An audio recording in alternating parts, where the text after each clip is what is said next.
Well, it's personal between me and you, and I'm going to do you some serious harm, you big stiff idiot. The untouchable True School Sports Empire proudly presents something the boxing game's been missing. Hey, what's going on? It's your boy BT, and I came here to talk some boxing with the thousands of True School Sports subscribers. Now, like I said in my last video, this is a follow-up to my last video, one of my last videos I did, where Jai Opetaia, he has now become a household name, and that's the beautiful thing about boxing is like you can be a quote-unquote nobody on a Thursday, and by Saturday night or Sunday morning, if you win the fight, if you have it in your heart to dedicate yourself and apply your skills properly on the night of a big fight, a championship fight, or just a fight like it's any sort of name of relevance in boxing, you become a somebody. And that's what Jai Opetaia has done. He has become a massive somebody in the Cruiserweight division. He has shaken up the Cruiserweight division. He has injected some motherfucking life into the Cruiserweight division. Now, he beat Marius Briedis in what was one of the best title fights of 2022. No doubt about it. No doubt about it. Fight had everything. Fight had great back and forth action. Both fighters asked some serious questions of each other, and Jai Opetaia was able to have more answers than Marius Briedis, which is why he ultimately became victorious, and now he is world champion. But in doing that, he has now reinvigorated and made it very exciting for WBO Cruiserweight champion Lawrence Okolie, because for those that know, for those that don't know, Lawrence Okolie versus Marius Briedis was a fight that was being discussed, and it was the biggest fight in this weight class.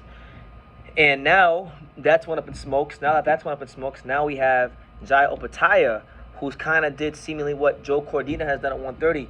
Because of the way he won the title, he has now created the demand for a fight with him and one of the other biggest champions in the weight class, like Joe Cordina has with Corey Stevenson. So after he won the fight, Lawrence Okolie took to Twitter and Instagram and every social media platform in general, and he said he posted a screenshot on his Instagram or a picture of himself with him flicking off the camera. He said, "I need that smoke ASAP. Why can't I just show these guys that I'm on a whole other level of savagery? I just found a new reason to stay at Cruiserweight." So he's motivated. He then goes on Twitter, because I'm only reading you to what he posted on Instagram. But what he said on Twitter was, "I pray that Opetaia is on all smoke. I want that work immediately. Well done, Jai." And then he says he's got to enjoy the belts, but oh my God, what a fight that has just been set up. I'm going to show Briedis how it's fucking done.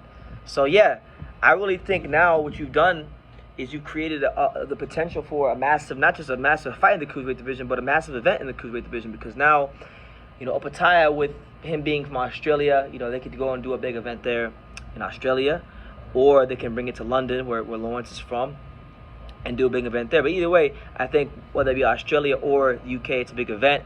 But more importantly, I think it's a good fight. I gotta say, man, I had a chance to watch Lawrence Okolie do some sparring in Miami with my buddy, a future damn good fighter himself, in Lorenzo Medina, the U.S. national champion at super heavyweight, who's 1-0 now, 1-0, one knockout. Shout out to Lorenzo Medina back home in South Florida. South Florida's very young. But I saw him and Lawrence spar for like 8 rounds at Mundo Boxing Gym when Lawrence was here with Daniel Dubois for the Trevor Bryan fight, and I got a chance to see that style that everybody criticizes up close. And I gotta say, man, it's still very, it's not pretty. It can be an eyesore at times, but I got a sense of just how smart of a boxer Lawrence was, how effective he is. Because he one thing about him, one thing I can say about Lawrence is, yes, okay, he's big for the weight class. Yes, he's tall, but he has learned over the years how to use that size. And there's so many fighters in boxing that are big for their weight class that don't know how to use their size. So when you see a guy that does know how to use his size, you got to give him his just due. Punches hard, like he punches about as hard as you think he would. Very awkward, very difficult to really figure out the pattern of his boxing. And I think he's a better fighter than people give him credit for, because people aren't really in love with his style. And I get it, because sometimes I watch Lawrence Okolie and I'm not in love with his style either. But it's not about what we like. As far as how good a fighter is, it's not about what we like. It's not about what we deem to be cool or enjoyable. It's about what's effective for the fighter, and that's his style. That's how he fights, and it works for him. You know what I'm saying? Doesn't mean it work for everybody else, but I would like to see this fight for Lawrence, because I think Jai Opetaia will present some challenges for him. First and foremost, Jai Opetaia, I would definitely say, as far as last couple of opponents, would definitely be the most athletic opponents he's fought in recent times. Very explosive.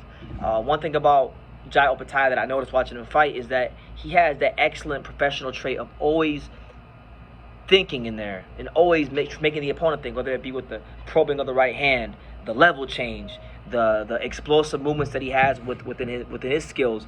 These things, I think, out of the southpaw stance could give Lawrence some fits and some problems.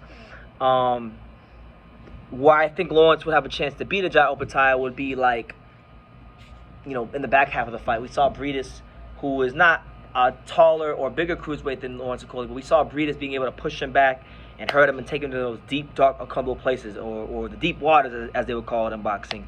And, he wasn't able to fully get him out of there, but mind you, he's 37. Lawrence is not 37. Lawrence has some youth on his side in comparison to a Breedis. Now he seems to be a pissed off and motivated fighter, which I think is great, because sometimes when you get a belt and you're not fighting the best fighters in your weight class, you can get a little complacent. So, looking forward to seeing a pissed off for greatness Lawrence Okolie. But that fight, to me, stylistically, I think for Lawrence Okolie, from a challenge standpoint, from an entertainment standpoint, from a legacy standpoint, is the best fight in the cruiserweight division for Lawrence Okolie. I don't see no two ways about it, because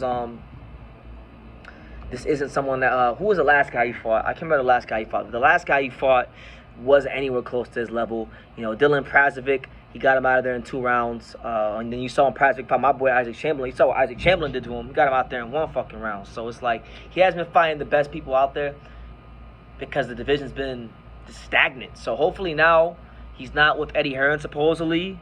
He's going to be on Boxer and Sky, but according to reports, I don't know if it's true, but Lawrence Okolie, Jai Opetaia, that is now the fight in the division. And I know Lawrence feels some type of way about this, but it's through no fault of his own. But because Jai Opetaia beat Marius Breedis, he is the guy to beat that cruiserweight. And until proven otherwise, he is that guy in the division.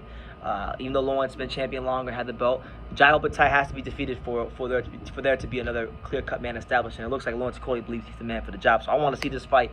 Make that shit happen next. 4th quarter of 2022. Let's not waste no time. And yeah, let me know what you guys think in the comments down below, or what do you guys think about the prospects of a Lawrence Okolie versus Jai Opetaia fight. Leave your comments down below. Make sure you guys take the time to subscribe. And like I say, every single one of these videos, you can love me or you can hate me, but I'm just a kid from Daniel. So until next time, take care, guys.